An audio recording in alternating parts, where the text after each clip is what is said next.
구절을 오늘 하늘나라의 경제 구제라는 주제를 가지고 여러분들에게 말씀을 선포하려고 합니다. 여러분, 이 세상도 각 나라마다 다 경제가 있죠.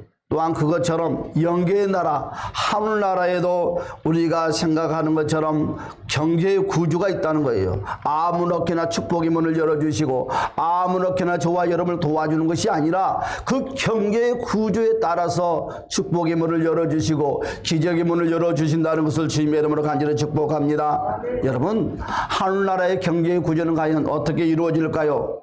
여러분, 주고받는 구조로 되어 있다고 합니다. 그러므로 우리가 하나님 말씀처럼 심고 거두는 축복이 이루어지는 거지요. 또한 이 세상에 또는 이 세상 나라의 경제 구조는 또한 어떻게 이루어집니까? 팔고 사고 무엇이든지 팔아야 되고 또 사야 됩니다. 이와 같은 세상의 경제의 구조와 하늘나라의 경제의 구조가 다르다는 것입니다. 우리가 살고 있는 사회는요, 각기 고유한 구조를 가지고 있습니다. 교회나 가정 역시 어떻습니까? 그런 구조와 틀을 가지고 있다는 것입니다.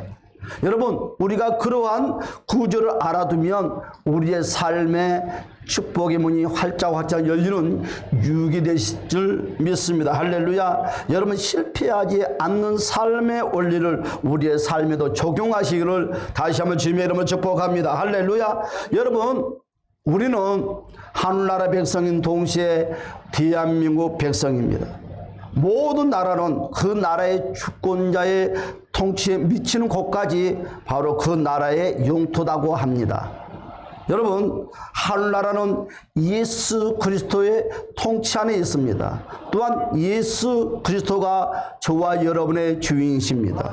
우리의 심령을 예수 그리스도가 다스리고 있다는 것입니다. 그 다스림 속에 승리하시는 주님의 이름으로 간절히 축복합니다. 우리 다시 한번 우리 본문의 말씀을 읽어봅시다. 본문의 말씀, 자, 요한복음 1장 1절. 곧 예수 그리스도는 우리에게 말씀하시기를 말씀이라고 전하고 있습니다. 시작. 대초에 말씀이 계시니라. 이 말씀이 하나님과 함께 계셨으니 이 말씀은 곧 하나님이시니라. 아멘. 우리 주님께서 말씀하시기를 말씀이 나를 다스린다는 거예요.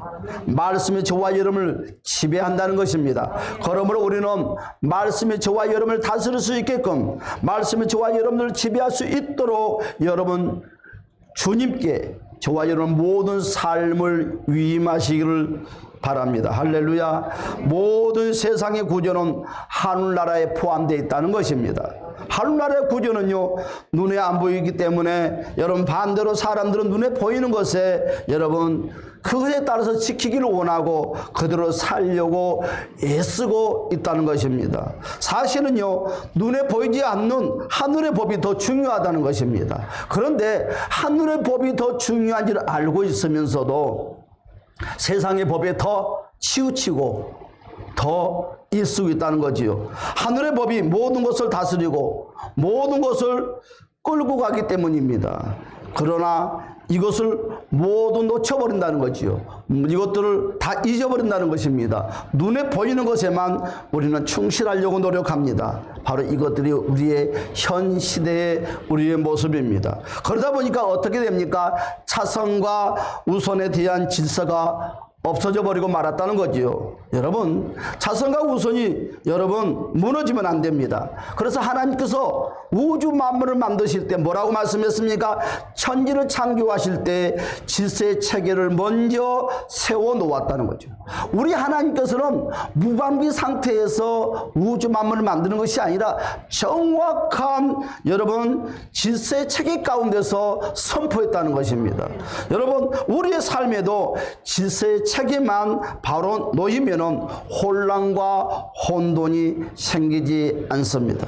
이런 질서 체계에 대한 저와 여러분 우선순위를 모르기 때문에 자꾸 갈등이 생기고 또한 자꾸 넘어지게 생기고 자꾸 우리는 불안 속에 살 수밖에 없다는 것입니다. 하늘나라 경제 구조는요, 여러분 세상 경제의 구조와 다릅니다. 세상의 경제 구조를 가지고 우리가 하늘나라의 경제 구조를 우리가 또는 하늘나라의 경제를 통해서 우리가 무엇인가 회복하려고 한다면 그것은 큰 오산이겠지요. 우리의 우선순위는 구원입니다. 할렐루야. 여러분, 구원은 믿음으로 받습니다. 할렐루야. 여러분, 성경은 이와 같이 저와 여러분들에게 소개를 하고 있습니다. 여러분, 구원에 대하여 보니까 218번 구원에 대해서 우리 주님이 선포를 하고 있더라고요.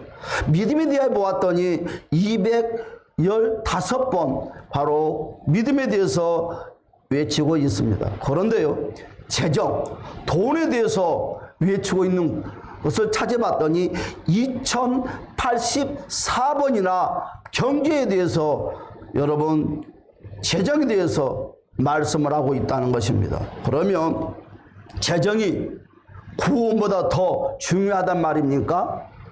그렇지 않다는 거지요. 여러분, 재정이 구원과 믿음보다 더 중요하다, 덜 중요하다는 말하기는 어렵지만 이 땅에 살아가는 동안 우리가 가장 많이 사용하는 것이 바로 재정, 물질이라는 거지요. 여러분, 나의 믿음이 보이는 것도 어디서요? 바로 믿음에서 이루어진다는 것입니다. 재정에서 모든 믿음을 보일 수밖에 없는 현 시대입니다. 예수님께서 이 세상에 오셔서 여러분 38가지를 비유로 말씀을 하고 있었습니다. 그런데요, 그 중에 16가지가 바로 재정과 관련된 말씀을 선포했다는 것입니다. 여러분, 호시아 4장 6절의 말씀을 보니까 이와 같이 말씀을 하고 있더라고요. 내 백성이 지식이 없으므로 망하는도다. 여러분, 하나님께서 이스라엘 백성들에게 지식이 없어서 망한대요. 학문이 짧아서 그럴까요? 성경 공부를 조금 해서 그럴까요? 그렇지 않는 것입니다. 여러분, 오늘 지식은 어느 한 부분에만 여러분 국한되는 것이 아니라 오늘 내가 미리 얻은 정보, 여러분, 우리는 정보를 어디서 얻습니까? 말씀을 통해서 우리는 바로 하늘나라의 경제의 구조의 정보를 얻는다는 것입니다. 여러분, 그러므로 내가 미리 얻은 그 정보가 없기 때문에 우리는 어떻게 됩니까? 패배한다는 것입니다. 여러분, 그 정보가 무엇입니까? 바로 지식입니다. 세상도 저 사람 똑똑해, 저 사람 유식한 것 같아, 좋은 대학들 나와서 그런 말을 할까요? 말을 잘해서 그런 말을 할까요? 그렇지 않아요. 여러분, 많은 정보를 가지고 있는 사람에게 저 사람 유식해, 저 사람은 모르는 것이 없는 사람이야. 여러분, 많은 정보를 저장하는 사람에게 쓰는 용어들입니다. 그것처럼 믿음도 마찬가지입니다. 여러분, 천국도 마찬가지입니다. 여러분, 우리는 성경 통해서 우리는 정보를 공급받습니다. 그러나 많은 사람들은, 믿음의 사람들은 하나님의 말씀을 통해서 그 정보를 얻기를 원하지 않고 있다는 것입니다. 여러분, 정보를 얻지 못하면 지식이 연약합니다. 여러분, 정보를 얻지 못하면 믿음의 삶에 여러분 하늘나라의 경제 구조에서 성공자가 될 수 없다는 것입니다. 우리는 말씀을 통해서 예배를 통해서 여러분 하늘나라의 경제 구조에 대해서 정보를 공급받으시를 주님 여러분 축복합니다. 그렇다면 재정이란 무엇일까요? 여러분, 일상생활 속에서 뗄래야 뗄 수 없는 관계다는 것입니다. 그래서 성경에서는 빈번하게 말씀하시기를 재정에 대하여 다시 말씀드리지만 2084번이나 언급을 하고 있다는 거지요. 저 사람이 신앙의 현주소, 그 사람이 돈 쓰는 거 보면 알 수 있다는 것입니다. 돈과 시간을 지금 어디에 제일 많이 사용하고 있느냐에 따라서 그 사람의 현주소를 알 수 있다는 거지요. 저 사람이 시간을 어디에 쓰고 있는지, 돈을 어디에 쓰고 있는지 그 사람의 믿음의 현주소도 또한 알 수 있다는 것입니다. 여러분, 하늘나라의 경제의 구조는 따라서 합시다. 주고 받는 구조다. 그렇지요. 하늘나라의 경제 구조는 주고받는 구조입니다. 하나님은 주고받는 구조를 통하여서 엄청난 열매를 맺게 해주셨습니다. 그러므로 누가복음 6장 38절의 말씀을 보았더니 이와 같은 말씀이 있습니다. 주라, 그리하면 너희에게 줄 것이니 곧 후히 여러분 대어 누르고 흔들어 넘치도록 하여 너희에게 안겨주리라. 너희가 헤아리는 그 헤아림으로 너희도 헤아림을 도로 받을 것이니라. 아멘. 우리 주님께서는 뭐라고 그랬습니까? 누가복음 6장 38절에 말씀하시기를 먼저 주래. 그리하면 곧 너희가 먼저 주면 나는 너희에게 어떻게 주느냐?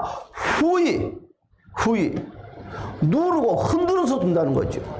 이게 바로 하늘나라의 경제의 원칙입니다.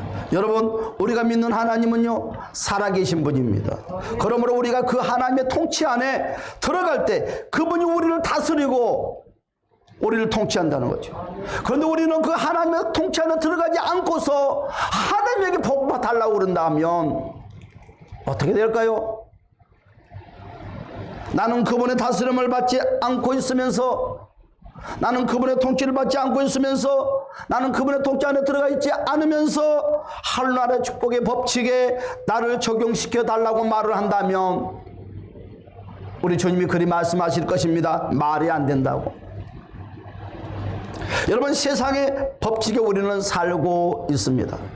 여러분들은 어느 법칙을 더 귀중하게 여기며 살고 있습니까? 하늘나라의 법칙으로 가려고 하면 세상 법칙과 충돌이 일어나기 때문에 전쟁이 일어난다고 합니다. 여러분, 재정은요 하늘나라의 법칙에 따라 순종을 하려고 할 때 어떤 일이 생깁니까? 외부적인 방해 전략으로 영적인 전쟁을 하게 되죠. 그렇죠? 많은 주변의 사람들이 그리 말을 합니다. 시간을 하나님께 헌신을 하고 또한 물질을 헌신하려고 그러면 지금 가정의 삶이 어떤데 지금 그럴 때냐고 하면서 외부에서 각양각색의 사람들이 여러분들에게 반대 의견을 표시할 것입니다. 또한 두 번째로 우리의 삶의 습관 때문에 영적인 전쟁들이 일어나는 거죠. 내 마음속에 갈등이 일어나는 거예요. 꼭 이런 식으로 예수를 믿어야 되는가? 꼭 이런 모습으로 꼭 신앙생활을 해야 되는 것인가? 너무 버겁지 않아? 너무 버겁지 않냐고. 참 예수 믿기도 힘들다고 하면서 많은 사람들은 그 세상의 습관 속에서 영적인 믿음의 습관으로 전환하지 못함으로, 갈등 속에서 헤어나지 못함으로 늘 내 내면 속에 영적인 전쟁을 치른다는 것입니다. 사랑하는 여러분, 그러나 우리는 어떤 경우에도 믿음의 영적인 전쟁에서 승리자가 되시기를, 여러분 삶 가운데 최고가 되시기를 주님의 이름으로 축복합니다. 여러분, 주님의 다스림 안에 들어가 있을 때 천군 천사들이 도와주기 시작합니다. 여러분, 우리는 주님의 다스림 안에 들어가지 않고서는 절대로 천군 천사들의 도움을 받을 수가 없다는 것입니다.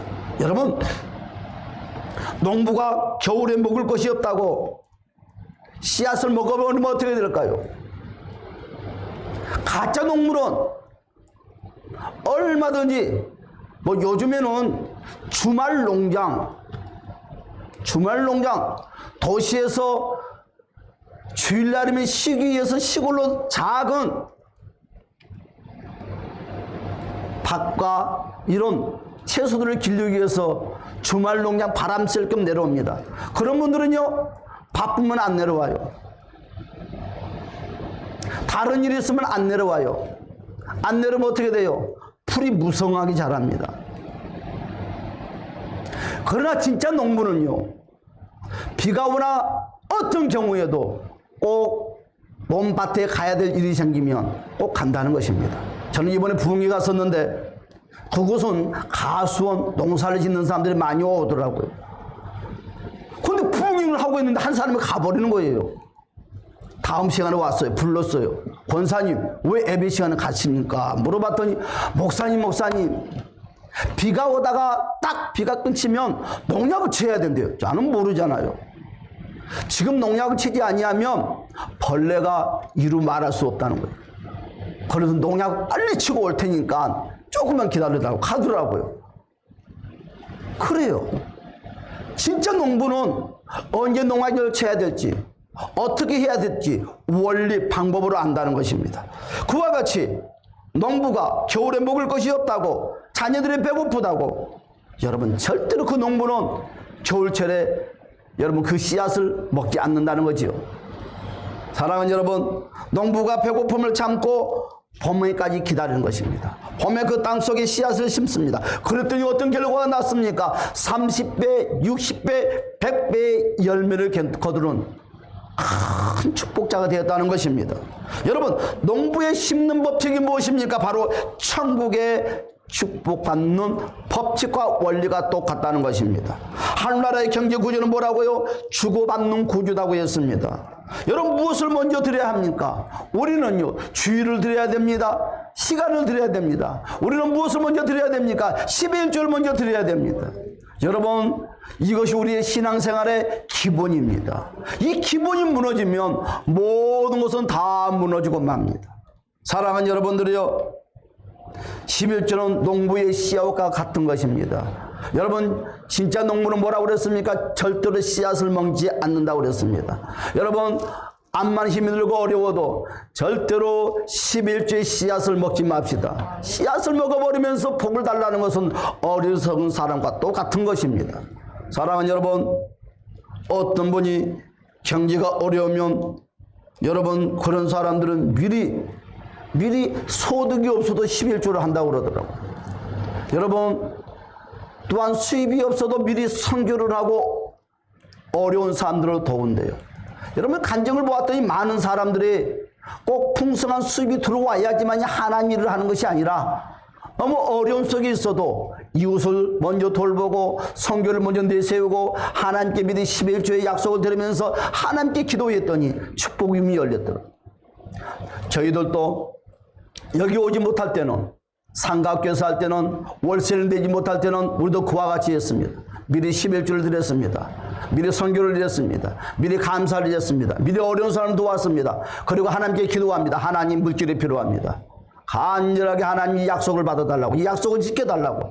하나님께서는 정말 상가에서 목회할 때 세간 일리지 않게 해주고 요모양처만 모든 것들을 정말 해결해 주는 것들을 많이 경험을 했는데, 다른 분들도 간증책을 보았더니 그와 같은 고백들을 하고 있다는 것입니다. 여러분, 그러면 어떤 축복의 역사가 일어날까요? 열왕기상 17장 18장의 말씀에 보았더니 하나님께서 여러분, 그런 시냇가에 먹을 것이 없어서 여러분 배고픔 속에 있는 엘리야라는 믿음의 선지자가 있었습니다. 여러분, 그런데 하나님께서 그 엘리야에게 까마귀를 보냈는데 그 까마귀가 아침 저녁으로 만나와 메추라기를 먹여서 그 배고픔을 면했다고 했습니다. 여러분, 저는 2달 전에 이런 칼럼의 간증 내용을 보고 직접 듣는 것이 있었습니다. 칼럼 때문에 어떤 기자가 교회를 방문을 했습니다. 그리고 인터뷰를 잘 진행하다 인터뷰를 마치고 이 기자가 너무너무 궁금한 것이 있었어요. 그래서 이 기자가 그 교회 목사님께 질문을 합니다. 목사님네 교회는 11조를 몇 프로 하십니까? 질문을 했어요. 그런데요, 이 목사님이 그래 답변을 합니다. 우리 교회는 100% 11조를 합니다. 그러니까 기자가 깜짝 놀라는 것입니다. 아니, 이 세상에 100% 11조 하는 교회도 있습니까? 그랬더니 이 목사님이 이리 답변을 합니다. 일부는 주일날이면 11조를 하지만 일부는 직접 하나님께서 신방을 해서 11조가 아니라 10의 2조, 10의 3조, 10의 5조, 10의 100조를 꼭 챙겨간다고. 여러분들은 10의 2조, 10의 100조 하는 신앙생활을 하려니까 10의 1조의 신앙생활을 하려니까? 여러분, 말씀 이해가십니까? 여러분, 하나님은요 정말 사랑하는 백성들에게 그냥 거저 놓지 않는다는 것입니다. 여러분, 하나님의 은혜로 여러분 여리고성이 함락시켰습니다. 여러분, 하나님께서 말씀하시기를 그리 말합니다. 너희들은 여리고성 안에 있는 모든 것들을 절대로 너희들 집으로 가지고 가지 말아라. 왜? 하나님의 선물이기 때문에.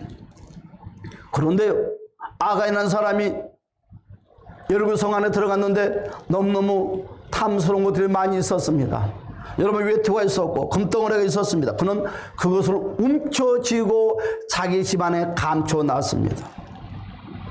어떻게 됐습니까? 아간이라는 그 가정은 큰 어려움 속에 처하고 말았다는 것입니다. 말라기서 3장 8절의 말씀을 보니까 사람이 어찌 하나님의 것을 도둑질하느냐. 여러분 아간은 하나님의 것을 도둑질했어요. 사랑하는 여러분, 우리는 하나님의 물질을 도둑질하면 안 됩니다. 하나님의 시간을 도둑질하면 안 되는 것입니다. 여러분, 우리 21세기 교회는 하나님이 직접 신방을 해서 10의 1조, 10의 2조, 10의 10이 아니라 저와 여러분들은 그 은혜에 감사해서 온전한 월백에 모든 사람들이 온전한 10조 생활, 바른 신앙생활하는 우리 모두가 되시기를 주님의 이름으로 부탁드립니다. 사랑하는 여러분, 우리는 하나님 말씀을 너무너무 잘합니다. 사도행전의 말씀에 보니까 아나니와 삽비라는 부부가 있습니다. 그들은 성령의 감동을 받았습니다. 여러분 그들은 감동 속에서 그리 말을 합니다. 우리의 밭을 팔아서 구제에 동참하겠다고. 여러분 그들은 밭을 팔고 보니 마음속에 욕심이 생기기 시작했습니다. 그래서 그들은 그리 말합니다. 서로 부부끼리 의논하기를 우리는 이 일부를 간주놓고 일부만 드리자고. 나중에 뭘 먹고 사냐고. 남들은 그 돈을 가지고 아파트도 샀네, 땅도 샀네, 그렇게 말을 하는데 우리는 앞으로 뭘 먹고 살아? 남편이 아내에게 그리 말합니다. 우리 남편은 정말 현명하고 정말 총명하다고 그리하자고 하면서 일부를 딱 감춰놨습니다. 그런데 어떻게 됐습니까? 사도행전 5장 1절 5절의 말씀 보니까 아난이라는 사람이 그의 아내 삽비라와 더불어 소유를 팔아 그 값에 얼마를 갚히며 그 아내도 알더라. 얼마만 가져다가 사도들 발 앞에 두니 베드로가 이리 말합니다. 아나니아야 어찌하여 사탄이 너 마음속에 가득하였느냐. 여러분 우리는 어떤 경우에도 내 안에 내주하신 성령님의 말씀에 불순종하는 삶을 살지 맙시다. 여러분 내 힘으로 인생의 노력을 해도 우리는요 조금만 더 노력하면 부자가 될 것 같아요. 조금만 더 노력하면 내 가정이 잘 될 것 같아요. 우리는 많은 사람들은 이와 같은 계획들을 세웁니다. 이와 같은 꿈들을 품습니다. 여러분 나는 이리 답변을 하고 싶습니다. 만만의 콩떡이라고. 절대 안 되는 것입니다. 이 세상이 여러분 내 생각대로 내 방법대로 내 노력대로 된다면 여러분 그 다음은 여러분들이 생각해 보십시오. 학개서 1장 5절 7절에 말씀하시기로 그리 말씀했습니다. 내 힘으로 내 인생을 노력해도 하나님이 도와주지 아니하면 안 된다는 거예요. 하나님이 개입하지 아니하면 안 된다는 거예요. 어떤 모양이라도 다 빠져나가고 마는 거예요. 여러분 낡은 포도나무 그 자루처럼 빠져나가요. 새 포도는 새 부대에 담으라고 그랬어요. 여러분 새 부대가 뭔가요? 예수와 함께하는 마음, 예수와 함께하는 그 그릇 아닙니까? 옛날 예수가 없는 세상적인 낡은 구닥다리 같은 여러분 자두 안에 담아본들 여러분 다 빠져나가고 마는 거예요. 여러분 학개서 1장 5절 7절 말씀을 볼까요? 내가 한번 보겠습니다. 그러므로 이제 만군의 여호와가 이같이 말하노니 너희는 너희의 행위를 살필지어다. 뭐라고 했어요? 너희의 행위를 살피래요. 너 자신을 한번 되돌아보라는 거예요. 너는 어떻게 예수를 믿고 있느냐고. 너는 어떻게 신앙생활을 하고 있냐고. 남들이 누군가가 질책하고 누군가가 훈계하기 전에 너가 스스로 너희 신앙을 점검해 보라는 것입니다. 그러면서 뭐라고 그랬습니까? 너희가 많이 뿌릴지라도 수확이 적으며 나는 야근하면 나는 밤새 일하면 봉급이 한 달에 얼마나 되겠지. 쉬는 날 없이 여러분 회사의 경영자가 그리 말합니다. 주일날도 교회 나오라고. 열심히 한 달이 일했더니 그 돈보다 단도 쑥 빠져나가는 거예요. 주일날 바이어 만나야지만 계약이 성사될 것 같고 주일날 그 11시에 만나지 않냐면 그 바이어가 만나지 않겠다는 거예요. 계약을 파기시키겠다는 거예요. 여러분 어떻게 하랍니까? 그것도 금액이 최소한 몇 억이 된다면 여러분 여기서 한 사람도 이곳에 남을 사람 없을걸요. 우리는 이것이 믿음이라고 가지고 있어요. 사랑하는 여러분, 세상에 어떤 그 무엇이 저와 여러분들을 더 좋은 곳이 있다 한다 하더라도 믿음보다 예배보다 더 귀중하게 여기지 마시기를 부탁드립니다. 그리 말했어요. 내 힘으로 내 인생을 노력해도 하나님이 도와주지 아니하면 여러분 뭐라고 그랬습니까? 내가 많이 뿌릴지라도 수확이 적대요. 여러분 먹을지라도 배부르지 않는 거예요. 먹어도 배부르지 않아요. 저는 이걸 알아요. 신학교 다닐 때 그 배고픔. 먹어도 배가 안 불러. 마실지라도 흡족하지 않대요. 입어도 따뜻하지 않고 늘 춥대요. 일꾼이 싹을 받아도 그것을 구멍 뚫어진 전대에 넣는데요. 만군의 여호와가 다시 말을 하는 것입니다. 너희는 자기 행위를 살필지어다. 왜 너희가 많은 것을 열심히 노력을 해도 열심히 뿌려도 수확이 그거밖에 안 되는가 생각을 하는 거예요. 왜 먹어도 배가 부르지 않는 것을 생각하라는 것입니다. 왜 마셔도 흡족하지 않는가를 생각하라는 것입니다. 왜 입어도 따뜻하지 않는 것을 생각하라는 것입니다. 왜 일꾼이 싹을 받아도 그것을 구멍 뚫는 그 전대 안에 다 빠져나가는 것을 한번 생각해 보라는 거예요. 학교에서 선지자를 통해서 이와 같이 우리에게 말씀을 하고 있습니다. 우리는 기억을 해야 됩니다. 주머니에 구멍 뚫리는 그 기분 정말 여러분 느껴보셨습니까? 인생을 살아가면서 여러분 정말 여러분의 인생의 삶에 주머니에 구멍 뚫는 그 기분 느껴보셨냐고요? 이것은 느껴보는 사람만이 이것은 말할 수가 있고 알 수가 있을 것 같아요. 왜 하나님이 축복해 주지 않지? 나는 목사인데 왜 하나님이 이런 어려움을 주지? 정말로 학교에서의 말씀처럼 하나님 말씀대로 산다고 했는데도 정말 주머니에 구멍 뚫리는 그 기분. 그런데 하나님이 얄미웠는데요. 알고 시간이 흐르면서 보았더니 하나님께 문제가 있는 것이 아니라 나에게 문제가 있었다는 거죠. 목회자인 저도 저에게 문제가 있었다는 거죠. 여러분 어느 때에 닫히고 어느 때에 열리는지를 우리는 깨달아야 됩니다. 여러분 절대로 인생에 닫히는 인생을 살지 맙시다. 여러분 그 원칙과 그 원리를 우리는 알아야 됩니다. 우리가 터진 그 웅덩이와 같은 밑빠진 삶을 절대로 살지 맙시다. 여러분 물질의 주인은 누굽니까? 하나님이십니다. 내가 아니라는 거예요. 내가 아니에요. 늘 성령의 도우심을 구하면서 여러분 말씀을 가슴에 품고 생활합시다. 할렐루야. 이제 말씀의 결론 맺겠습니다. 그래요. 우리는 하나님의 것과 내 것을 구분합시다. 하나님의 시간이 있고 내 시간이 있습니다. 하나님의 물질이 있고 내 물질이 있습니다. 여러분 그것을 구분할 줄 아는 자가 진정한 천국 백성, 또한 그 원리를 깨닫고 그걸 실천한 자가 바로 하늘 나라의 경제의 축복을 받을 수 있는 시여예요. 저는 어떤 사람이 요즘 저에게 주식이라는 것을 가르쳐줬어요. 목사님 주식 좀 하면 어떻겠냐. 거기에 내가 폭 빠졌어요. 저는 우리 마누라가 아니었으면 저는 지금 주식 아니라 바빴을 거예요. 나는 주식을 모른다고 그리 말했더니 그분이 그리 말을 하더라고. 주식은 몰라도 괜찮다고. 따로만 오면 착착착착착 한 달에 얼마씩 딱 배당이 떨어질 것이다고. 정말 말씀을 들었더니 그럴듯해요. 쏠깃해요. 그래. 내 나이쯤 되면 이제 골프장까지 못 갈 망정 이 주식은 좀 해봐야지. 미국 사람들은 그렇다고 그러더라고요.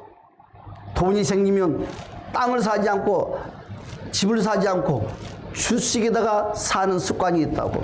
우리나라 사람들은 땅을 사고 집을 사는 데 습관이 있죠. 그래서 그 잘못되는 것이 아닌가 보다.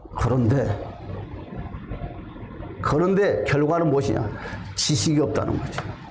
지식이 너무 없다는 거죠. 그래서 포기하고 말았습니다. 사랑하는 여러분, 우리는 우리는 성령의 도우심을 구합시다. 할렐루야. 그 성령님께서 말씀을 통해서 저와 여러분들에게 모든 걸 가르쳐 주시고 느끼게 해 주실 것입니다. 여러분, 말씀을 생활 속에서 적용시킬 때 기적의 주인공이 될 수 있습니다. 하나님이 주시는 경제의 축복을 마음껏 누리는 저와 여러분이 되시는 주님 이름 축복합니다. 하나님께 받은 그 축복을 바로 선한 곳에 마음껏 사용합시다. 여러분, 하나님을 기쁘시게 해드리는 것이 우리가 해야 될 도리입니다. 그래서 마태복음 13장 33절에서 마지막 결론으로 이와 같이 말씀을 하고 있습니다. 좋은 땅에 뿌려졌다는 것은 말씀을 듣고 깨닫는 자니 그랬어요. 결실하여 어떤 것은 100배요, 어떤 것은 60배요, 어떤 것은 30배요. 아니, 그런데 왜 여러분, 어떤 것은 60배고 어떤 것은 30배고 어떤 것은 100배 돼요? 그런데 결론이 무엇입니까? 100배의 축복, 60배의 축복, 30배의 축복은 결정적인 거는 깨닫는 자, 깨닫고 실천하는 자. 여러분, 우리는 마태복음 13장 33절의 말씀처럼 오늘 하늘나라의 경계의 그 구조에 여러분, 우리는 깨닫고 실천하는 우리 모두가 되어서 이 땅에서도 이 땅의 축복을 공급받는 것이 아니라 하늘나라의 경제의 축복을 공급받는 저와 여러분이 되시는 주님의 이름으로 간절히 축복합니다. 우리 다 같이 우리 주여 한번 부르고 동선을 기도합시다. 주여, 오 할렐루야. 잠재우신 우리 주여 도와주시옵소서. 함께하여 주시옵소서. 하늘의 문을 열어주시옵소서. 복의 복으로 역사하여 주시옵소서.